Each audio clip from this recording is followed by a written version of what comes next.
Hey, before we get started, I want to tell you about something that's changing the game for women in dental leadership. It's called the Empowered Leadership Experience for Women in Dental. It's a 6-month transformational journey for women who are done with burnout, overfunctioning, and trying to lead like someone they're not. This isn't just another leadership training, it's a coming home to your voice, your power, and your joy. If you've ever felt alone at the top or stuck somewhere in the middle, this one's for you. Enrollment is now open. Head to leadhershipexperience.com to enroll. Because real leadership isn't about performing, it's about remembering who you are. Now, let's get into today's episode. Lori Bulloch is a doll of a human being. She is such a treasure and a wonderful friend of mine in the dental community. She's also a registered dental hygienist, yoga instructor, and a natural health educator. In this episode, you're going to see what makes Lori so special.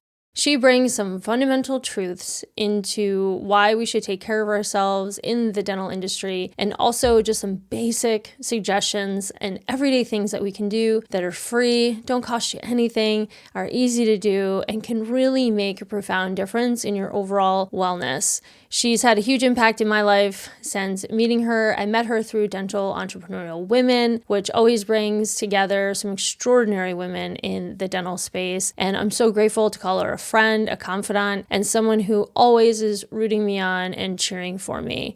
I really hope you get a lot out of this episode, and don't forget to take a big breath, as Lori too is the founder of Breathe with Lori, and she offers some incredible insight on why breath is so important. Lori, welcome to the Real Talk of Dental. I'm so grateful that we're chatting today because you are a dear friend of mine, and I've absolutely loved getting to know you after the last few years. We met through Dental Entrepreneur Women, I think 2 or 3 years ago. Yeah, I'm And thinking 3.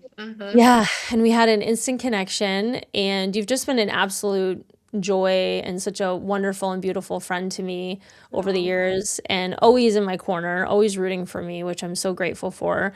Oftentimes I don't feel like I'm reciprocating the amount of the amount of support you've given me, but it's just been, I'm so grateful to be able to have you on and have this conversation because you're so passionate about what you bring to the dental space, and you're just, you're this quiet force that's really committed to your truth and helping other people feel more grounded and feel more connected.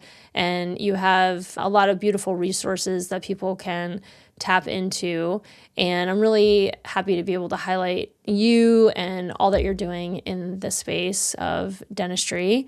And, one of the things, you are a registered dental hygienist, but you're also a natural health educator and a certified yoga instructor. And you're really committed to bringing wellness into the dental space, and especially for hygienists. And so share a little bit about your journey into the wellness space and why, and what it means to you today. sure. Thank you. Thank you. What a sweet introduction. I have 3 sons, and when the second one was born, I was depressed, anxious, struggling, just feeling tied to the house and the kids, and found a yoga class. And it was like toes on the mat moment. I just felt something shift inside of me. Like, this is where I belong. This is me. This is my moment to be Lori, not mom. And from then on, I mean, that was, he's 22. So from then on, once or twice a week, I was doing yoga really consistently. It was helping with my mental health, my physical health. It was helping me with the dental hygiene tightness and wonkiness, and also mostly just spiritual, emotional wellness. And so I had kind of had this back burner dream ever since then, like, I'd love to be an instructor someday, but life, just kept going, marching on. And it was before COVID, I had told my friend who's a yoga teacher trainer, I want to certify. Do you have any recommendations? And she said, when the teacher and the timing are right, you'll know. So 2020, our office closes for 3 months, and that same friend called me and said, Yoga Alliance has allowed me to certify anyone across the nation online as long as we are finished by the end of June. It's 200 hours. We need to start next week, and we'll be like pretty intensive, but I prayed about it and jumped in because the teacher and the timing were right. And right as I certified, our office reopened. Pretty Wow. awesome. So Yeah. God was like, how about I put this right here for you? So it worked beautifully. And from there, I started a business. I kept working part time clinical, started a business called Let's Breathe Yoga, and started teaching. This is my home studio. So I teach here hybrid. Sometimes people come in the studio and sometimes they join on Zoom. But I really, really loved adding that aspect to my life. And about a year later, I felt this interesting prompting to support people who were dealing with trauma.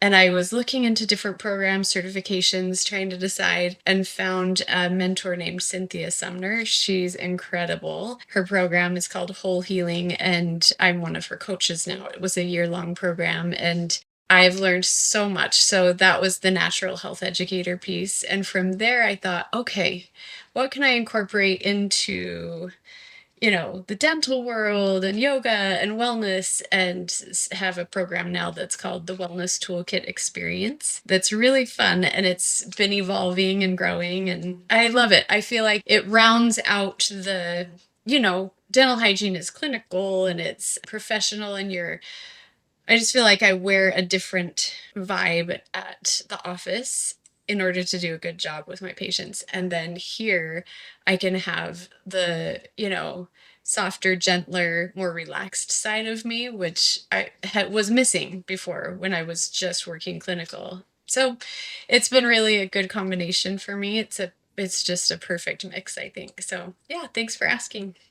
Yeah, that's amazing. And I know the way you approach wellness too is such a like gentle, even just getting outside. And I Yeah. remember your walks in the woods and stuff like that that you would Yeah. share about. And talk a little bit too about your own journey on how, this path into the wellness toolkit and the yoga and what did that really bring up for you in parts of yourself that you knew you needed to heal or unravel? Because I know for me, Yeah. when I embark on wellness paths or focusing on inner work, like, it's just like they say, peeling the onion, right? There's more is revealed, and we might be the teacher, but we're also the student, right? Oh, for And sure. we keep unpacking stuff. So for you, Yeah. what were some of the things that you really started to learn about yourself?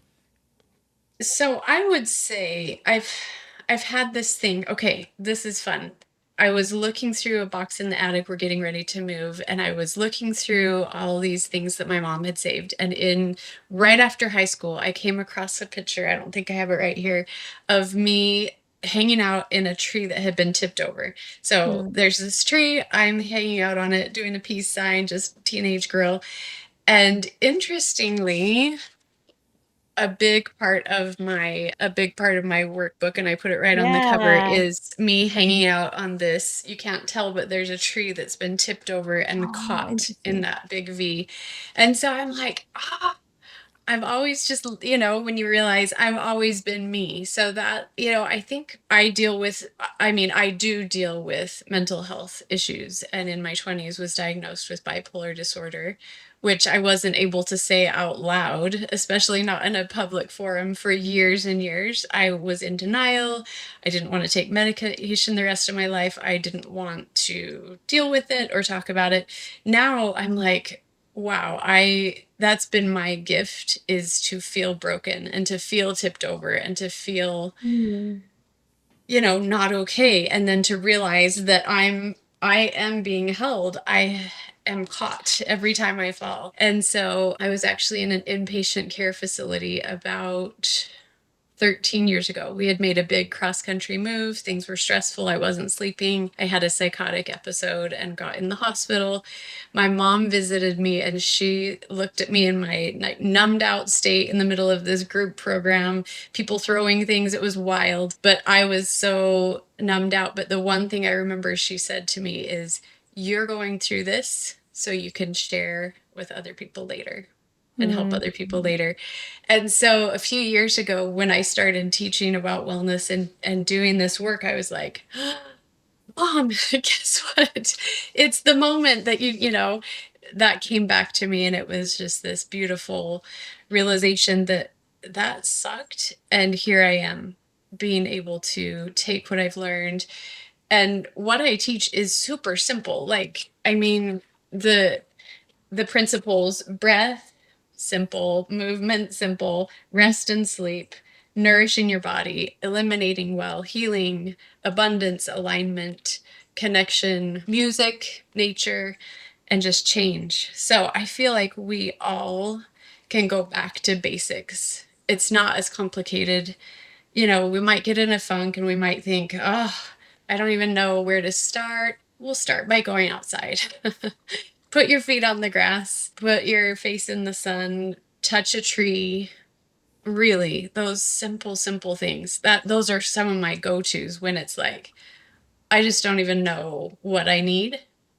That's probably what I need, is start by going outside. That's Mm-hmm. almost always my go-to. So yeah, I just feel like it's been a gift and a blessing to learn and teach and learn and teach. And that's a pattern I want to keep for my whole life. The more I learn, the more I can teach. Yeah, I'm with you on that too. I feel like anything that I learn or experience myself, it's like I have to share this with others, you know? Yeah. It keeps it alive, I think, for Yeah. us Right. too, you know? I mean, even, in the world of 12 step is this idea of, the 12 step, having had a spiritual awakening as a result of the steps, we share this message with others, et cetera, et cetera. And Yeah. it's the idea is that by giving it away, we get to continue to keep it, and that Mhm. reciprocity of what we've received, which I think is so important. Yep. And yeah, thank you for sharing about your story too, and having the courage to share that and being vulnerable, because I know people can Yeah. definitely relate to that, and even being in the space of being resistant to any kind of diagnosis and not Yeah. getting the help that someone needs, right? Because they think, Yeah. well, I don't want to have that label when there is help out there. So did you feel like, you said you were in denial a little bit about it? What Yeah. finally got you to surrender, I guess? That's a good question. So ultimately, it was my relationships. I Mhm. recognized, and my mom, having had bipolar herself, was also Mm. able to help me see that, your relationships, you're not able to show up consistently well with your husband and your children. And to me, those were my most precious relationships. And so that got my attention. I thought, I want to be the same mom today, tomorrow, the next day. They need to know they can count on me being consistently kind and functioning and, not manic and not depressed. They need a mom that's right in the middle. So I was at that point like, okay, I'm in, sign me up. I'll take meds the rest of my life. I'll do whatever it takes. And, of course, I still every once in a while daydream like, ooh, I wonder if I was able to be really, really, really good at taking good care of myself and maybe come off them. But we've tried and it's not a good idea. So I have accepted that. And what a great blessing that I live at this time and not 300 years ago. I have the advantage of having those chemicals balanced in my brain. So Yeah. Yeah, for sure. And I really love your wellness guide too, because like you're saying, it's getting back to basics. And that's something yeah, I always talk to people about, is the fundamentals. And I think in our high paced, super ambitious, driven world, we forget about the basics. We forget about yeah, the fundamentals. And people will come to me and, either whether they're clients or if I'm mentoring women or something, and they're like, oh, I'm feeling this and this. And, they're just sort of in this crazed state yeah. of overwhelm. And it's like, have you eaten today? Did you How much sleep sleep? last night? Yeah, how much sleep did you get last night? Yeah. And then it's like, oh, I ate some food. I feel so much better, or phone a Mhm. friend, like go and Yeah. just get out there and be around people and get Yeah. to a meeting or whatever. Yeah. And then they feel so much better. And we very quickly want to catastrophize whatever it is that's going on. And sometimes that's legitimate, like something really big might be happening, but Mhm. also we really need to make sure that those fundamentals are in check Yeah. before we make any of those big decisions. And I Yeah. love that you're just rooting. And now that I say this out loud, I guess it goes along with your tree theme, which, I'm obsessed with trees as well. Yeah. But you're helping people with the roots, right? It's like you're Yeah. building the root system with them. Yeah, yeah, for sure. And I'm big on routines too. Like I have a certain morning routine that takes about an hour. And if I skip or minimize that or shortcut it, especially a few days in a row, I'm like, just my brain is all over. But that routine, especially after a good night's sleep, that morning routine gets me so solid and I'm just ready to, live my best life. It's amazing what a difference starting my day with certain things does. Yeah. And I know we've talked in the past too about, even for a lot of people, I know you're not alone with this, but having the dread, at the start of the day, heading in and, some people get the Sunday scaries, as they say, and just kind of bummed about the week ahead and, Yeah. future tripping a bit, as I say. And that can be overwhelming too, like especially if you get word that someone called out or the schedule's a little crazy or whatever. People can feel very overwhelmed at what they're heading into going into the dental office. What are Yep. some of the routines or ideas that you can offer folks that have Yeah. similar feelings? Yeah, I love that. And I actually get to speak at the dental hygiene school where I graduated 27 years ago, I think. Oh my gosh, But that's so fun. yeah, so I'm kind of thinking lately about just the little moments that we have control over. So, yeah, the night before blues hit or the Sunday scaries hit, and you can choose to like find a yoga mat or a quiet place and turn on some meditation music or sit and just breathe for 3 minutes. Little simple things that clear your mind. And then for me, when I have a good combination of stretching and strengthening, my musculoskeletal disorder settles down. So Katrina Klein actually gave me a personal workout routine that I can do at home for my specific, it's usually right here that I have issues. I also have a series of stretches that I do. I mean, I do yoga too, but for me, when I think about going to work and I start to feel my shoulders rise and this start tensing, just knowing that I'm going to be like trying not to do the certain things, I do stretch and strengthen. It feels empowering. I'm like, I know what to do. I can stretch the muscles that hurt. I can strengthen them to prevent future injury, to prepare and prevent. So that's something. And then I call it parking lot panic, that feeling of when you're actually walking through the parking lot to the door. I turn that into a parking lot prayer instead. I, for probably 25 years, have made a point of from the time I walk from my car to touching the handle of the office, I am saying a prayer. My mind has probably been on a million things on the drive and I'm, distracted, but that's my reminder like, help me show up as a good hygienist, help me take good care of people, help me to be kind to my team, open the door. So little moments like that, I think just if we build them in, it can ease some of that. Like, and I've had this really sweet pattern too, where, you know, there's a certain point in my dental hygiene visit care that I know is going to be quiet. So I'm talking to the patient from the second they walk in and talking, talking, talking. But we get to this certain point, usually when I'm polishing, that it's quiet and I have time to breathe and think. And sometimes I will just ask God, obviously that doesn't work for everyone, but just check in with my heart and say, is there anything I could say or do to make this person's life better? And that's my moment. Like I take that polishing quiet moment to pray that, to think that. And then you have the time you're flossing and making the next appointment and waiting for the exam to say or do that thing. So that's been a pattern for me as well. And a lot of times nothing comes to mind, but sometimes it's like a very specific, they're just really struggling and they could use some love. Or it's a lot of times just how can I show this person love in a way that only I can? I might be the only person they talk to today. Those are the ones that break my heart. People who live alone and I know that I'm the only person they're talking to. Like this is a really impactful moment. I can touch this person's life and then they're going to go home to a quiet house and, be able to think about the thing that I said or the love I poured into them. So, my kind of long-standing habits that have worked well for me. And also on the lunch break, I mean, if you eat your lunch outside and go for a walk, you feel like you can make it through the afternoon. I do.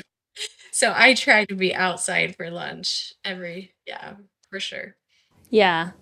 Gosh, it's also beautiful. I really love your commitment and the conscious effort, that you're putting into how you show up each day. And I think, a lot of folks take that for granted in the sense of, in dentistry, we are in a healing profession, right? And it is a medical profession. And the space, folks that are in the office hold for patients and for each other, it's pretty impactful, and it's also pretty profound, like on our own nervous systems. I was sharing on the Do Learning crew recently just about the impact of, alcohol on our nervous systems, for example, and just showing how our nervous system is actually designed. And then for women, like how our hormones play into our nervous system. There's so many layers to that, and obviously alcohol doesn't serve it very well. But we were talking about how even just feeling the energy and the nervous systems of other people. So you have your team for sure, but then you also have patients coming in. And depending on the procedure, how the patient's condition is, they might be very nervous or neurotic or angry or scared. And you guys, chairside, you're feeling that. And even front office, like you're feeling them when they're coming in, and the worry and the stress they may have about paying their bill or getting the treatment or whatever. And you're in this constant emotional bandwidth transaction all day long. And if you're seeing, 6, 10 patients a day, it's a lot.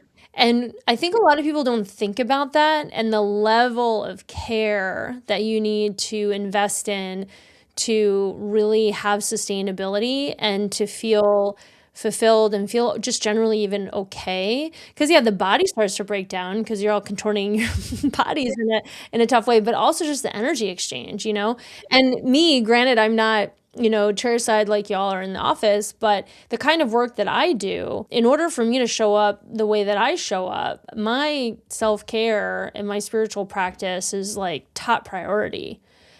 And also, and that includes what I'm putting in my body and how I'm nourishing myself in all the ways and who I'm surrounding myself with and things like that. So I can show up in the best way, but also that I stay healthy, right? And somebody shared on that learning crew that a lot of women in the dental profession have thyroid disease, which I thought was really interesting.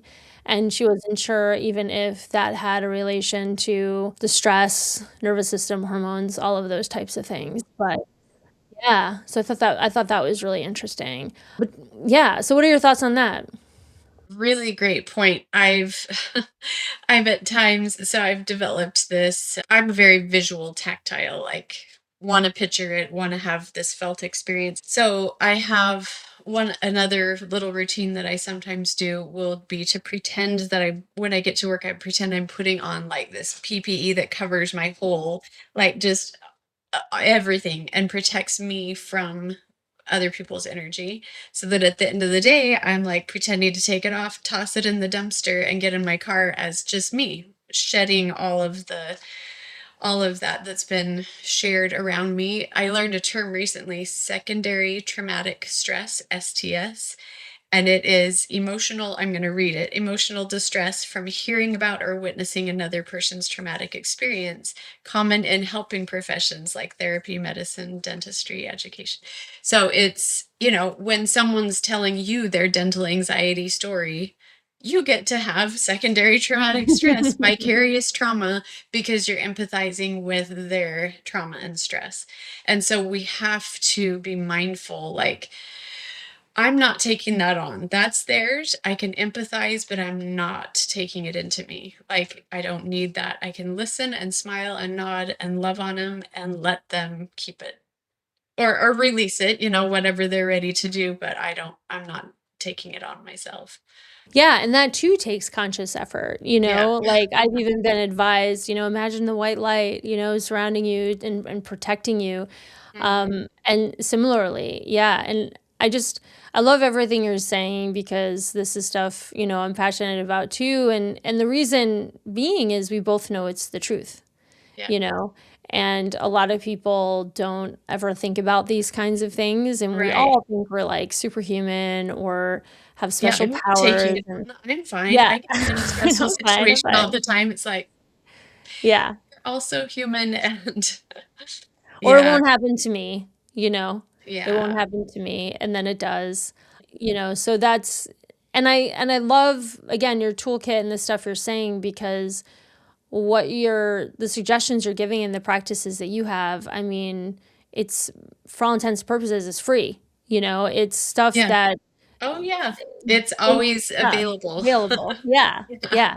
You don't need any sort of special ring or watch or Yeah. program to like Yeah, or supplement, subscription. you know? Yep, exactly. Yeah, just some basic stuff and having the awareness of it.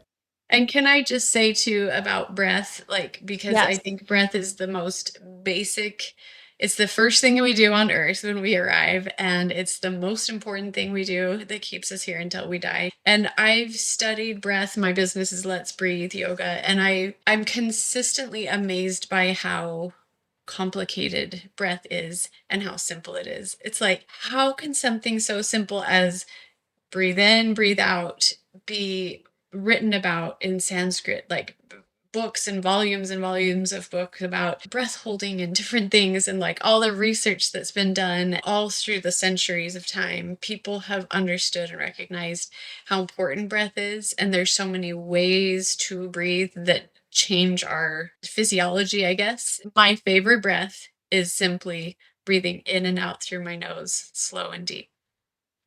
It always comes back to that. I'm like, I can learn so many breath techniques, and I just love to breathe slow and deep in and out through my nose. So if you're listening to this, I invite you to just do that, slow, deep breaths in and out through your nose. Let your shoulders soften, let your jaw soften. It's amazing what that tells our nervous system. It tells us we're okay.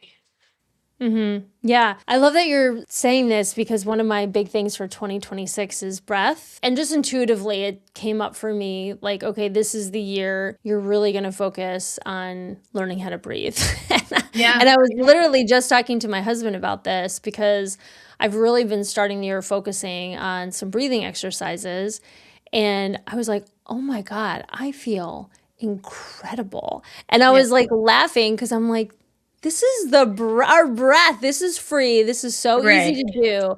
And there Yeah. was a point where I was breathing and it wasn't that hard. I was just honestly, like you're saying, taking some really full breaths and fully exhaling because I've noticed for Yes. myself, I don't exhale all the way. And Mhm. something that came up for me, with my history and my upbringing and stuff like that is I was afraid to fully exhale because I'm always like bracing for impact.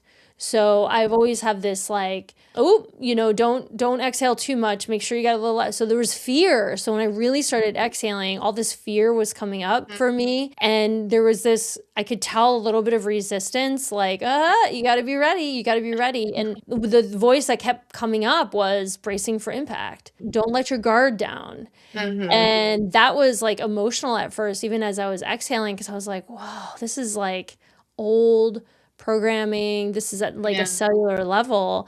Yeah. And then once I got through that and really kept exhaling, like just even me doing it a little now, it was like, it felt so good. And like you're saying, it resets the nervous system. I mean, Yeah. it felt like a miracle. It's like crazy because, we take drugs for this stuff. And I'm like, oh my God, Yeah. all I gotta do is just breathe. I've had this all along. Yeah. Yeah. We have the Yeah. drugstore right here. Yeah. It's wild. Always, always. And that's something I turned to as well, like going back to the secondary trauma in the dental office. When a patient, so I try to be super present with my patients, and the first 5-ish minutes that they're in my room, I'm not jumping right in with my gloves and hands in their mouth. I want to connect with their heart, my heart to their heart, so they feel comfortable. So we're talking and it seems like we're just chatting, but I'm like sensing their energy and letting them sense my calmness and how much I care. And when they start launching into a tirade and their face is getting more red and they're starting to sweat and they're telling me about their dental anxiety story, because I am so connected and want to be so connected to them, I have to disconnect in that moment and literally just kind of stop listening and use my mom tune out skills and stop listening, but keep looking at them and smiling and nodding. But all I'm doing is breathing and letting go of their trauma. Like, I'm just letting it roll off me. I'm just breathing. My job is to breathe and smile and nod. And then when I feel ready to re-engage, sometimes I kind of, oh, that sounds so hard. Thank you for sharing with me. We're going to get started now. And like, whoop, wrap it back up. But people will open a big package and start letting a lot of stuff out when you're in a position like being a dental hygienist. So I just have learned, I can tell when I am starting to I'm taking on their stuff and I'm like, okay, stop listening, breathe, and let it go. Yeah. For all they know, I'm still empathizing as much as I was 30 seconds ago, but I'm letting go of their dental anxiety, their story. Yeah, you're being present with them and you're seeing them and you're hearing them, but you're not taking it all in, right? And for a lot of people, much. Yeah. I won't be able to help them if I sit there and drown in their stuff with them. Okay, that's my limit. I just hit my limit. I can tell in my body that I'm just needing to disconnect for a second from feeling all your feels. Yeah, exactly.